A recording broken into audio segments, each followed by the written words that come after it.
Welcome to Taking Care of Business on Koerner Radio, News Talk 1180 for the best in Saturday Talk Radio at 1 o'clock, and again on 1230 KGEO at 10 o'clock on Saturday, and also for the best in Wednesday Talk Radio on 1410 KERI on Wednesday at 1 o'clock, and now on 1000 KKIM in Albuquerque, New Mexico.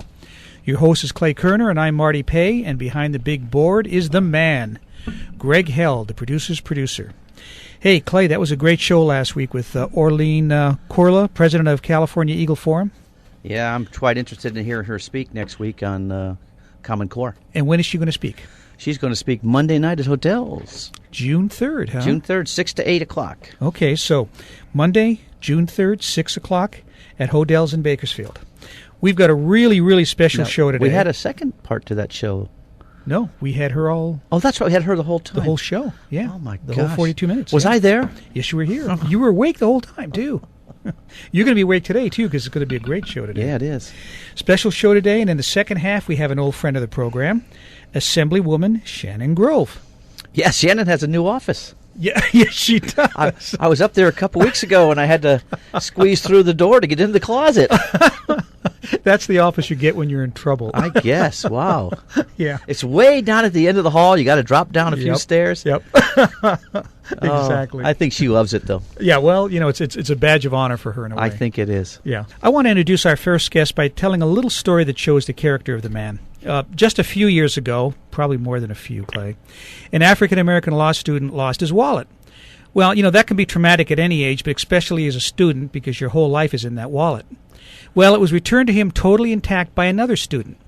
The two men became lifelong friends. The student who lost his wallet, Supreme Court Justice Clarence Thomas. The student who found it is our guest by phone, former U.S. Ambassador to the United Nations, John Bolton. Ambassador, welcome to Taking Care of Business. Well, thanks very much for having me. Glad to be with you. I love that story. That's in Clarence Thomas's book, My Grandfather's Son. Yeah, well, that was back when we were both very poor law students together. Well, you and I and Clay are about the same age. I think Clay's a few years older than you. I'm a year or two younger. So that was just a couple of years ago, right? Right. Shorter than I thought. You're exactly right.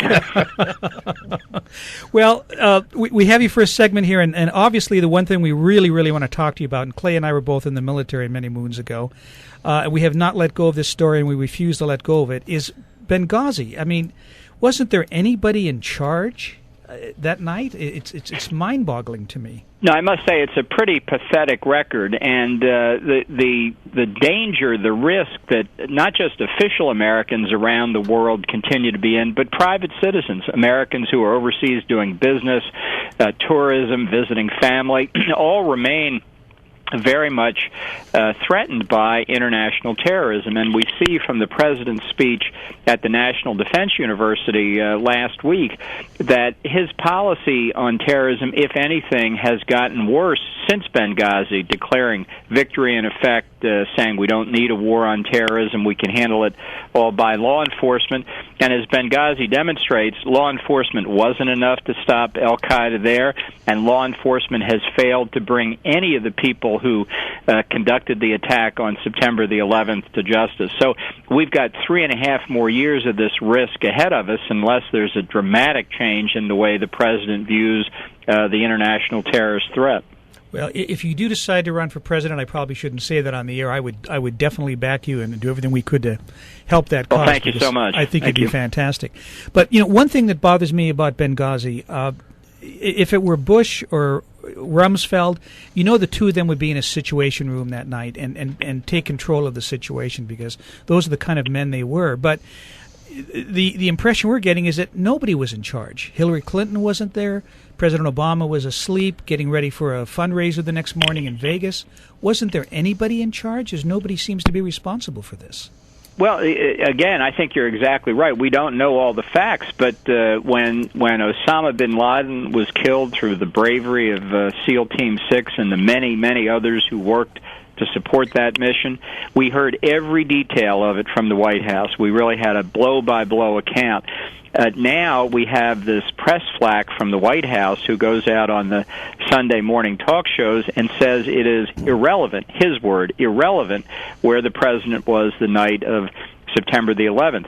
We know from Defense Secretary Panetta that he spoke to the president once that night at a previously arranged meeting at the White House when they happened by coincidence to get the first word of the attack.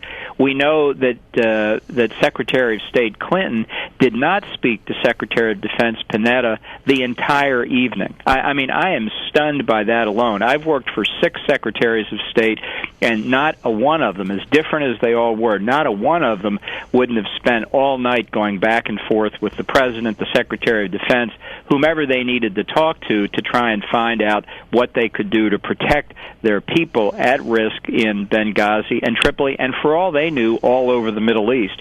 And that's why I think those who criticize the congressional investigations or criticize Fox News and others for staying on this story like you have by saying it's political or it has a political motivation just fundamentally miss the point. We let Americans go into peril. We did not protect them. We have not brought the perpetrators to justice, either criminal law justice or military justice, and our people remain vulnerable all around the world. This problem, this threat, this risk continues, and still you can't seem to get the administration concerned about it. We're having a conversation with former U.S. Ambassador to the United Nations, John Bolton. Ambassador, this is Clay, but on a personal note, would you go back to work under this president? Well, you know, it's very hard when somebody says, we want you to serve your country. It's very hard to say no, but I might be able to resist in this case because I just don't think he's got the leadership ability to do what's necessary to defend our national security. I said during the 2008 campaign, I didn't think he was qualified on national security grounds to be president. I have to say, even more regretfully, after 4.5 years in office, he's still not qualified.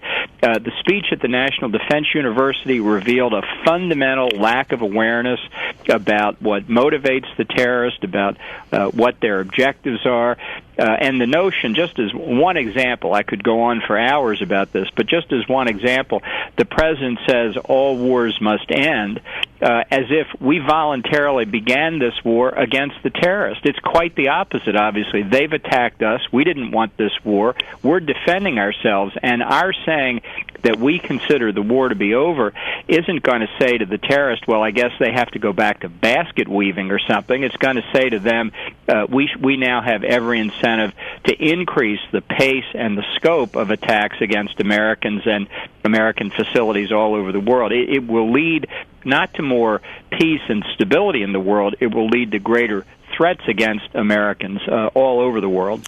You know, it's interesting. I read a book that you probably read. It's called The Amateur. And this president is a prime example of an amateur.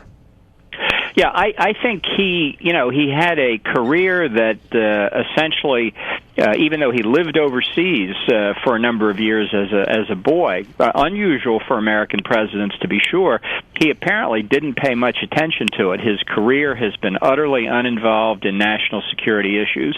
And while it's fair to say no president comes to office with 360-degree experience on every issue that he's going to need to decide about during his tenure, you hope that a president learns in office, especially on national security issues. But there's no indication the president has learned.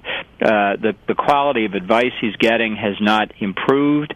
And the fact is that the policies we're pursuing, the dramatic decrease in our defense expenditures, the notion that you can deal with the Ayatollahs in Tehran and their nuclear weapons program through negotiations, or similarly dealing with the North Korean nuclear weapons program through negotiations, are not just naive, they're dangerous. And they are the mark of somebody who really is over his head. Yeah, it's crazy.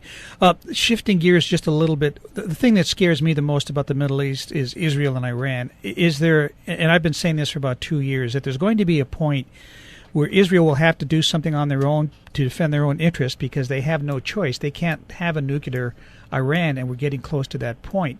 Do you think we're at that red line point yet, or we're close to it, to where Israel is going to have to do something on their own? I think that's right. I think Israel is going to have to make a decision whether to attack Iran's nuclear program preemptively. It's not a happy decision to have to make. It's very risky. There could be severe consequences, but I would be surprised if Israel allows a hostile power like Iran to develop a nuclear weapons capability. Twice before in its history, Israel has attacked hostile states that were trying to get a nuclear weapon, Iraq in 1981, Syria in more recently in September of 2007. And, although President Obama and his advisors say all the time that for the United States all options are on the table regarding Iran, nobody believes him. The Iranians don't believe him. The Israelis don't believe him. So that's why the spotlight is on Israel. A very difficult decision for that country. But when they see Obama say to the Assad government in Syria, for example, use of chemical weapons would be a red line. It would be a game changer. It would have significant consequences. And then the evidence arises that, in fact, chemical weapons have been used, and suddenly the red line gets erased. That is interpreted in Iran as meaning there is no red line for them. And I think the Israelis read it the same way. So, to repeat, I don't know what the Israeli decision will be, but I don't think they have long to make it one way or the other. Where is the president drawing the line in the sand today? I know it changes regularly. Well, it's hard to say what his lines in the sand are, other than that he's always ready to negotiate. We're about to see a withdrawal from Afghanistan that I'm very much afraid will result in Taliban and Al Qaeda retaking control of that country. Just as our withdrawal from Iraq has turned what should be a country very much allied with the United States into a country that's under the influence of Iran and hostile to American interest. This great sacrifice of American life and treasure over the last 10 years at risk because of the president's policies of just seeing it all go for naught. And again, I think this is important not only for what it does in Afghanistan and Iraq and Pakistan and other countries, but for the signal that it sends our adversaries all over the world, not just the terrorists and their state sponsors, but more important powers like China and Russia as well. They see American weakness. They see us turning away from defending our interest around the world, and they recalibrate their own policies accordingly, very much to our detriment. Incredible. Ambassador, thank you so much for the time, and we would love to have you back later on this year. Well, thank you so much, and I'd look forward to that. Take care now. Thank you, sir. We'll be back in a moment on Taking Care of Business on Koerner Radio News Talk 1180.